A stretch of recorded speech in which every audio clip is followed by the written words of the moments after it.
ছাত্ৰ-ছাত্ৰীসকল আজি অষ্টম শ্ৰেণীৰ ছমহীয়া বছৰীয়া পৰীক্ষাৰ বাবে কিছুমান আৰ্হি চমু প্ৰশ্ন লৈ আহিছোঁ। এই প্ৰশ্নবিলাক মই আলোচনা কৰোঁচোন।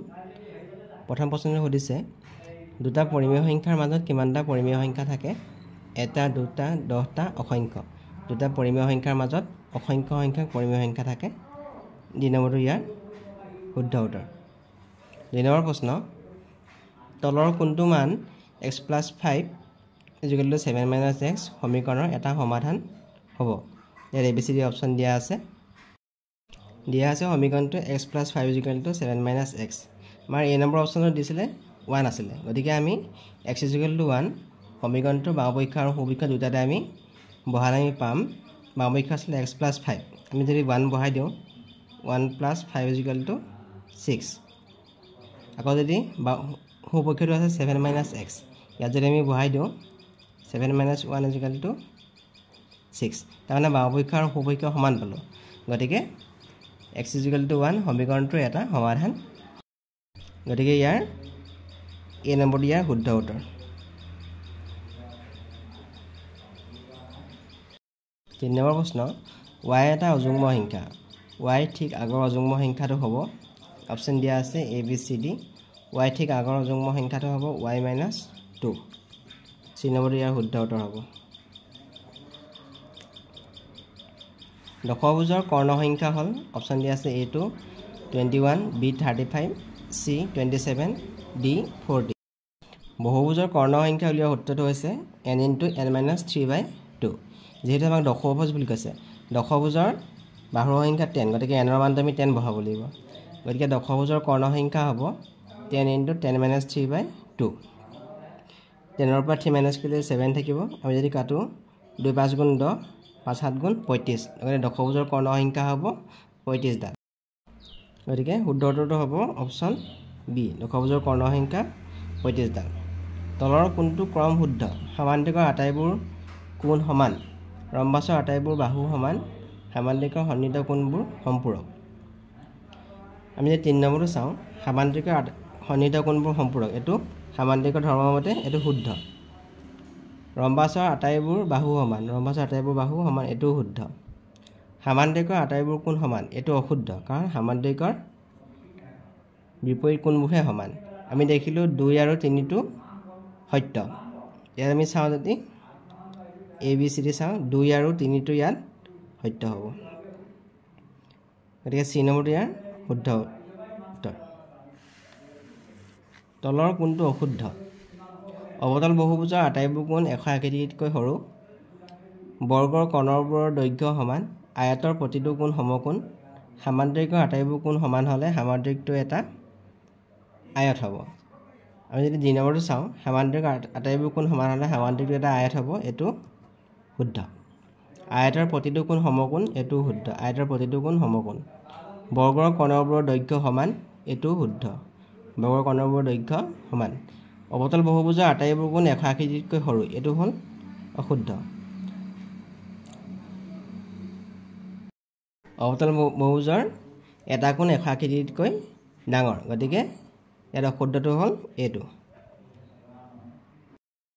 বৃত্তৰ পৰিধেয় কেন্দ্ৰত উৎপন্ন কৰা কোণৰ মান হ'ব 200 ডিগ্ৰী, 360 ডিগ্ৰী, 180 ডিগ্ৰী, 90 ডিগ্ৰী।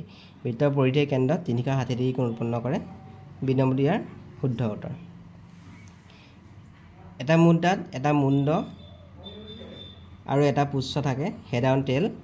যদি দুটা মুদ্ৰা একেলগে টছ কৰা হয় তেন্তে পোৱা ফলসমূহ হ'ল, দুটা মুদ্ৰা আমি একেলগে টছ কৰিছোঁ, দুটা মুদ্ৰা টছ কৰিলে আমি যদি এইটো প্ৰথম মুদ্ৰা ধৰিছোঁ, এইটো ছেকেণ্ড মুদ্ৰা ধৰিছোঁ।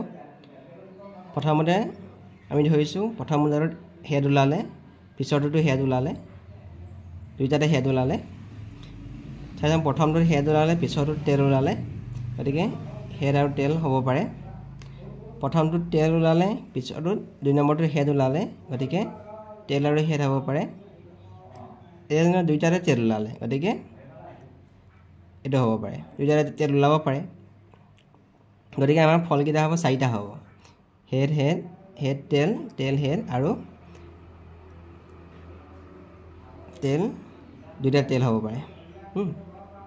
গতিকে শুদ্ধ অপশ্যনটো হ'ব C2, head head, tail tail, head tail আৰু টেইল হেড। চি নম্বৰ দিয়া শুদ্ধ উত্তৰ 9 নম্বৰ প্ৰশ্ন এটা মোনাত 15টা ৰঙা বল 10টা নীলা বল আৰু 5টা হালধীয়া বল সানমিহলি কৰি থোৱা আছে মোনাখনত পৰা যিকোনো এটা বল বাছনি কৰিলে বলটো ৰঙা হোৱাৰ সম্ভাৱিতা হ'ব ইয়াত মুঠ বল আছে 15টা 10টা আৰু 5টা গতিকে আমি যোগ কৰিলে হ'ব 30টা মুঠ বল আছে মোনাখনত থকা মুঠ বলৰ সংখ্যা 30টা মুঠ ৰঙা বল আছে 15টা যদি আমি গোটেইখিনি বলৰ মাজৰ পৰা যাদৃচ্ছিকভাৱে কোনোবা এটা বল বাছনি কৰোঁ তেন্তে বলটো ৰঙা হোৱাৰ সম্ভাৱিতা হ'ব মুঠ বলৰ সংখ্যা আমি ল'ম 30টা আৰু মুঠ ৰঙা বল আছে 15টা আমি যদি কটাকটি কৰোঁ 5 3 গুণ 15 5 6 গুণ 30 5 5 আমি কাটি দিলোঁ 3 গুণ 3 3 2 গুণ 6 তাৰমানে 1/2 বলটো ৰঙা হোৱাৰ সম্ভাৱিতা হ'ব 1/2 এতিয়া শুদ্ধ উত্তৰটো হ'ব অপশ্যন বি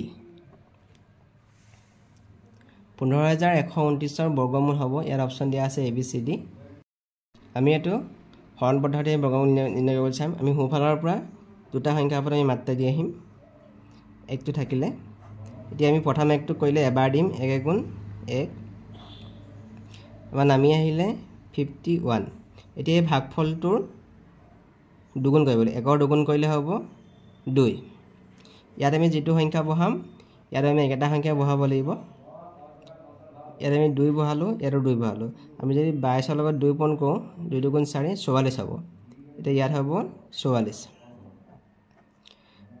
11 চাইকেল থাকিল 7 হৈ গ'ল এতিয়া নামি আহিলে 729 এইটো 29টা নামি আহিলে এতিয়া আমি এইটো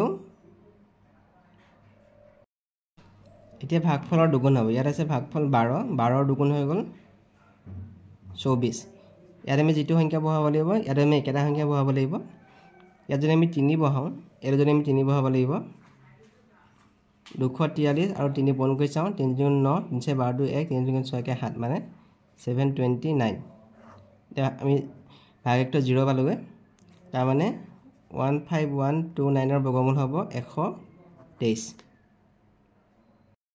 গতিকে শুদ্ধ উত্তৰটো হ'ব option C Please subscribe and share my videos.